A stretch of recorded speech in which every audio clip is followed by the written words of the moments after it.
গপ্প জাংশন চ্যানেলে সকলকে আবার স্বাগত জানাই।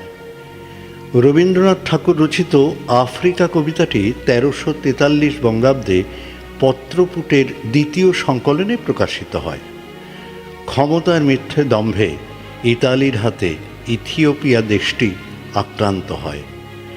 সভ্যতার অহংকার, বর্ণবৈষম্যবাদ ও শোষণের বিরুদ্ধে প্রবল প্রতিবাদ স্বরূপ আজকে আমাদের উপস্থাপনা রবীন্দ্রনাথ ঠাকুর রচিত আফ্রিকা।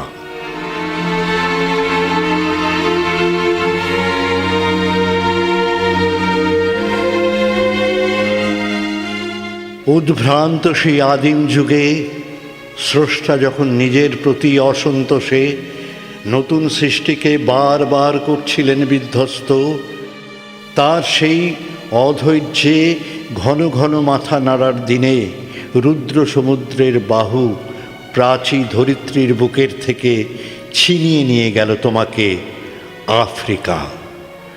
বাঁধলে তোমাকে বনস্পতির নিবিড় পাহারায়, কৃপণ আলোর অন্তঃপুরে।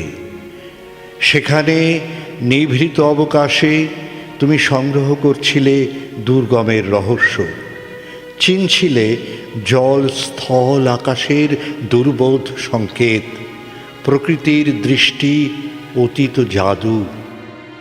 মন্ত্র জাগাচ্ছিল তোমার চেতনাতীত মনে, বিদ্রুপ খুঁজছিলে ভীষণকে বিরূপের ছদ্মবেশে, শঙ্কাকে চাচ্ছিলে হার মানাতে।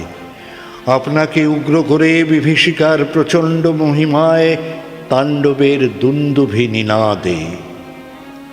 হায় ছায়াবৃতা, কালো ঘোমটার নিচে অপরিচিত ছিল তোমার মানব রূপ উপেক্ষার আবিল দৃষ্টিতে।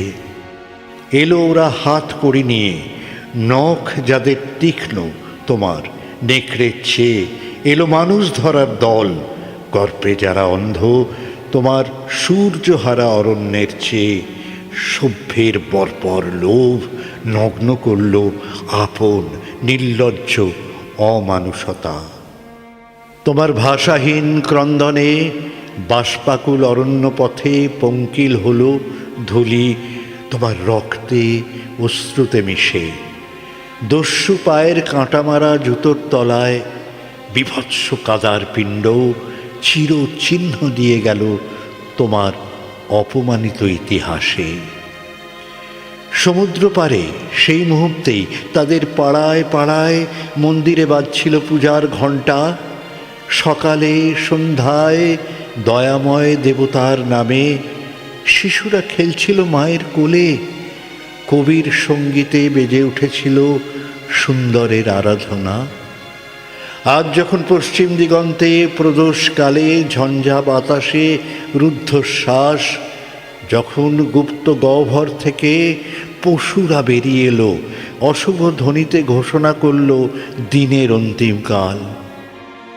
এসো যুগান্তরের কবি, আসন্ন সন্ধ্যার শেষ রশ্মিপাতে দাঁড়াও ওই মানহারা মানবীর দ্বারে। বলো ক্ষমা করো হিংস্র প্রলাপের মধ্যে, সেই হোক তোমার সভ্যতার শেষ পুণ্যবাণী।